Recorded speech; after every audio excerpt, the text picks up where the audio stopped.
મુખ્યમંત્રી ભૂપેન્દ્રભાઈ પટેલ, વિધાનસભાના અધ્યક્ષ શંકરભાઈ ચૌધરી તથા મંત્રીશ્રીઓ સહિત ધારાસભ્યો અંબાજી ગબ્બર તળેટી ખાતે મહાઆરતીમાં સહભાગી થયા।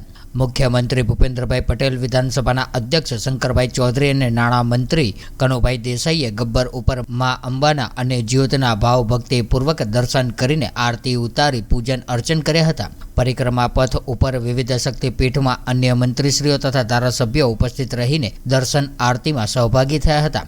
ગુજરાત પવિત્ર યાત્રાધામ વિકાસ બોર્ડ તથા શ્રી આરાસુરી અંબાજી માતા દેવસ્થાન ટ્રસ્ટ અને બનાસકાંઠા જિલ્લા વહીવટી તંત્રના સંયુક્ત ઉપક્રમે વિશ્વ પ્રસિદ્ધ યાત્રાધામ અને આદ્ય શક્તિપીઠ અંબાજી ખાતે તારીખ 12 થી 16 ફેબ્રુઆરી દરમિયાન શ્રી 51 શક્તિપીઠ પરિક્રમા મહોત્સવનું ભવ્ય આયોજન કરવામાં આવ્યું હતું।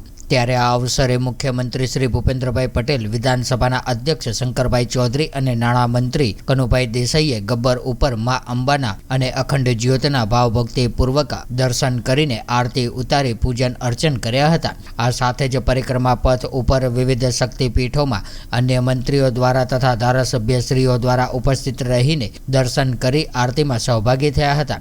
મુખ્યમંત્રી ભૂપેન્દ્રભાઈ પટેલ, વિધાનસભાના અધ્યક્ષ શંકરભાઈ ચૌધરી તથા મંત્રીઓ સહિત ધારાસભ્યશ્રીઓ ગબ્બર તળેટી ખાતે લાખો દીવડાઓની મહાઆરતીમાં સહભાગી થયા હતા। ત્યારબાદ સૌ કોઈએ માતા સતીના જીવન પર આધારિત લાઇટ એન્ડ સાઉન્ડ શો નિહાળ્યો હતો। આ પ્રસંગે મુખ્યમંત્રી શ્રી ભૂપેન્દ્રભાઈ પટેલે ગબ્બર તળેટી પાસે આસ્થા અને ટેકનોલોજીના સમન્વય સમાન અંબિકા રથનું ફ્લેગ ઓફ કરીને પ્રસ્થાન કરાવ્યું હતું। આ અવસરે શ્રી શક્તિ સેવા કેન્દ્ર અંબાજીના પ્રયાસોથી ભિક્ષાવૃત્તિ ત્યજી શિક્ષણ તરફ વળેલા 21 જેટલા બાળકો ગબ્બર તળેટી ખાતે મહાઆરતીમાં જોડાયા હતા। આ અવસરે વિધાનસભાના અધ્યક્ષ, મુખ્યમંત્રી અને અન્ય મંત્રીઓ તથા ધારાસભ્યો, સંસદ સભ્યો, ગુજરાત પવિત્ર યાત્રાધામ વિકાસ બોર્ડના સચિવ શ્રી આર રાવલ, કલેક્ટર શ્રી વરુણકુમાર બરનવાલ, જિલ્લા વિકાસ અધિકારી શ્રી એમ.જે. દવે, અંબાજી મંદિરના વહીવટદાર સુશ્રી સિદ્ધિ વર્મા સહિતના અનેક મહાનુભાવો ઉપસ્થિત રહ્યા હતા।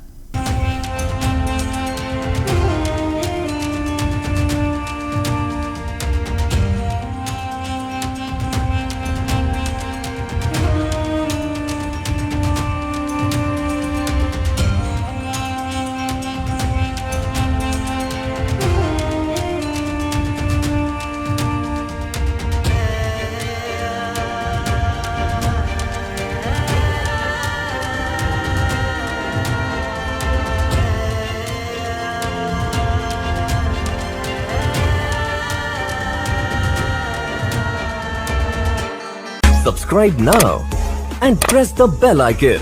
Never miss an update.